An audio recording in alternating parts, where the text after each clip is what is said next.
Right now, at 6, a man accused of stabbing 2 people barricades himself inside his Northwest Portland home. This is a crisis, and it's not his normal personality. Plus, 2 deadly shootings just an hour and a few miles apart. I heard bang, bang, bang, bang, and then I heard a car speed away. And a family's fight for justice after a teen girl dies from fentanyl. Now our house feels empty and only silence where her laughter should be. Then later, where new homes are bringing new hope and a chance to build community. A sense of belonging, creates safety, and so many other opportunities. I actually saw the guy that they have in the house right now. I saw him, I saw the knife and everything with all the blood on it. A chilling first-hand account from a witness who says she saw the man suspected in a double stabbing just after the crime. Thank you for joining us. I'm Christine Pitawanet. And I'm David Mulco. Police say that suspect is now in custody, and his partner tells KGW he was having a crisis at the time. Let's go right to John Adams live in Northwest Portland with the details. John? Yeah, David and Christine, we know Portland police arrived here around 9 a.m. this morning after receiving reports of a disturbance that had taken place. Now, police do say the suspect stabbed 2 people this morning, but wouldn't provide any more details about what led up to that incident. When our crews arrived on scene, police had surrounded the suspect's home on Northwest 18th. A neighbor gave us surveillance video that appears to show the suspect coming out of their home with their hands above their head before seeing the police presence and turning back around to go inside. Another neighbor says this started as a confrontation between the suspect and people living in tents on the street. The suspect's partner told us they believe he was having a mental health crisis. Regardless of what, he's accused of or not, I'm here telling everybody and the police, that this is a crisis, and it's not his normal personality. Now, the suspect did come out and turn himself into police around 1:50 this afternoon. A shelter-in-place order that was in place earlier today was then lifted after that occurred. Police expect the man to be booked into jail at some point today. Back to you. John Adams in Northwest Portland. Thanks, John. Meanwhile, in Salem, police are looking for the suspects they say are responsible for 2 separate shootings that occurred just hours apart. Celine Stevens heard from people living nearby.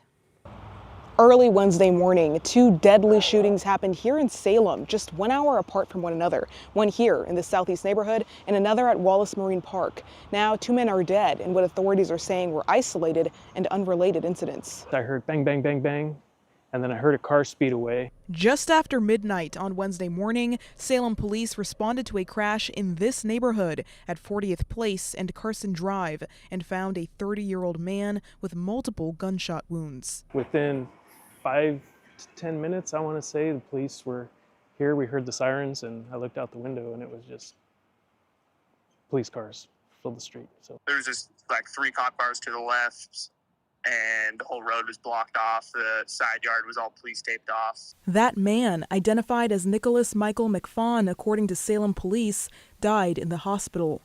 Then, an hour later at 1:30, several people called police, reporting gunfire at a homeless campsite in Wallace Marine Park. I just heard some gunshots at one point in time. I was in bed, but people shoot their guns all the time. That park is known for its homeless camp. I mean, we've ridden bikes down the trail and had to turn around because they had the whole place blocked. Officers found a man shot multiple times in a wooded area in the northern part of the park. This man says he knew the victim, Jacob Collazo, who lived in a campsite in the park, according to Salem police. A friend of ours had gotten shot. I saw him go by. I heard the shots. Somebody came running up the trail and said to call the police, and the police came. That 60-year-old man also dying at the hospital. It's usually not that bad. I mean, people pretty much try and, police each other, keep everything, at least pretty peaceful back there. A lot of us are homeless, just trying to stay alive and make ends meet and hopefully get out of here. According to Salem police, no suspects have been arrested in either case. I got a little spot. I just try and stay away from everybody as much as possible. It's sad, anytime I hear about something like that, it's just sad. Salem Police Violent Crimes Unit is leading the investigations with the assistance of Oregon State Police. In Salem, Celine Stevens, KGW News. And take a look at these images of lightning taken around our area in the last 24 hours. Wow, what shots. The National Weather Service reported more than 300 strikes in Oregon and Washington in that time frame. Chief Meteorologist Matt Safino is tracking what's moving through our region now. Matt, are we expecting any more? We've had a few more this afternoon in the valley and up in the Coast Range too. Look at the sky from our camera out in Washington County at the Reserve Golf Course. Broken clouds here, nothing really threatening that area. It's 88 degrees, pretty warm. But when we look at Doppler radar and the lightning strike indicator on top of that, several strikes right along Highway 26 northwest of Hillsborough.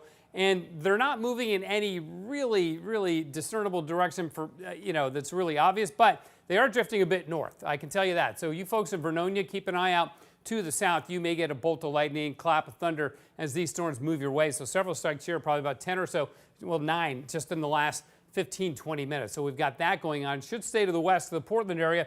A couple more showers developing over Clackamas County. We had a lightning strike east of Salem right there, just one lone strike.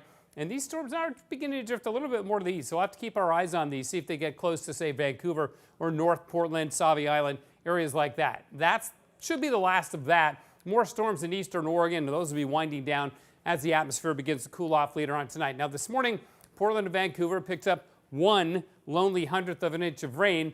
Nobody has picked up very much from these storms yet that I've seen. Farther south, about 1/4 of an inch, but again, nowhere on this map did we pick up anything significant at all. So for the forecast as we head towards through the rest of the week and into Labor Day weekend, showers and thunderstorms are out there tonight. If you have them, they will end. Give it till about 9 o'clock or so. They should be over. Another warm night tonight and warm on Thursday and Friday, but generally cloud free. A little bit warmer, but really nice. Cooler over the weekend. We'll keep a watch on the chance of a shower or two on Saturday, but right now I think we'll be in pretty good shape for the holiday weekend, guys. All music to our ears. Thanks, Matt. We'll see you in a few. In tonight's headlines, police released the identity of the driver who crashed into the Columbia River in early August. They say 43-year-old Guillermo Briseno drove through a guardrail near Northeast Marine Drive and 122nd. The car landed on its side in shallow water. Officers did not find anyone in the car, but later recovered his body from the river. It's still unclear what caused the crash. To Battleground now, where law enforcement arrested 12 people over the weekend as part of a child exploitation crackdown. The State Patrol's Missing and Exploited Children Task Force led the effort, teaming up with local and federal partners. Police are reviewing the cases and asking anyone with information to please come forward. And today, Corvallis police released a map showing at least 8 cougar sightings around the city in just the last 2 weeks. They say most sightings have come from people walking trails or spotting the animals near their homes. If you see a cougar, officials want you to call police or Fish and Wildlife. They're reminding people to stay alert in wooded areas, especially in the early morning and evening when cougars are most active. His name is on the books, and we're in court fighting for our daughter and every other youth within the city of Portland. Well, that is reaction from the mother of 15-year-old Lauren Dominguez the day authorities formally filed charges against the father of one of Lauren's friends in connection with her death. Now, more than 2 years later, that man pleaded guilty and apologized to her family. Here's Devin Haskins.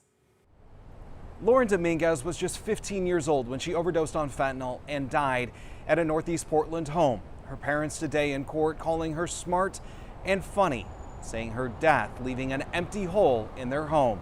Good afternoon, everyone. Wednesday afternoon in Multnomah County Court. As to count 3 in the same case which charges you with the crime of endangering the welfare of a minor. How do you wish to plead? Guilty, Your Honor.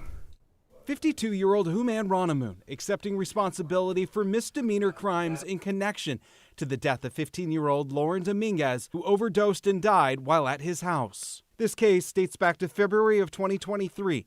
Ronamoon's son and Lauren were dating and using fentanyl at his Northeast Portland home when Lauren overdosed and died. Dominguez's parents shared how much their loss still hurts. The failure of responsibility cost us the most precious person in our lives. Losing Lauren has broken us in ways we did not know were possible. Ronamoon was emotional in court as he pleaded guilty and apologized. Just want to say this sorrow is deeply within me every day. The DA's office says it was the Dominguez's family's demand for accountability that made this happen. The Dominguez family came to me earlier this year, really begging for justice for their family and for their daughter, Lauren. Judge Benjamin Swade added his 2 cents, apologizing to the family for their loss, but in a passionate statement, blaming society for the ongoing fentanyl crisis. I'm tired of this community handing a mop and a bucket to the criminal justice system and saying, why don't you clean up after this mess? As part of that plea deal, Ronamoon has to undergo drug and alcohol treatment. He can also not have or use drugs or alcohol, nor can he have any minors in his home. And the judge says if he completes those within the next 18 months, those charges against him that he pled guilty to would be dismissed. In downtown Portland, I'm Devin Haskins, KGW News. Tension is building between downtown Portland business leaders and the Multnomah County Chair over safety around the public library. Well, you may remember a man was stabbed while leaving the library on Monday, and last month someone shot and killed a man just across the street. Here's the president of the Portland Metro Chamber. The point is enough is enough. How many people have to get sick? How many employees have to be exposed to fentanyl? How many visitors have to be assaulted? What do we have to do? And at this point, raising our hands and saying something big is the only option that's left. Well, he puts part of the blame on county leadership, like Chair Jessica Vega Peterson, but the chair is pushing back, saying the county has been working with local law enforcement to address those safety concerns. Coming up on the story at 6:30, the changes surrounding businesses want to see made.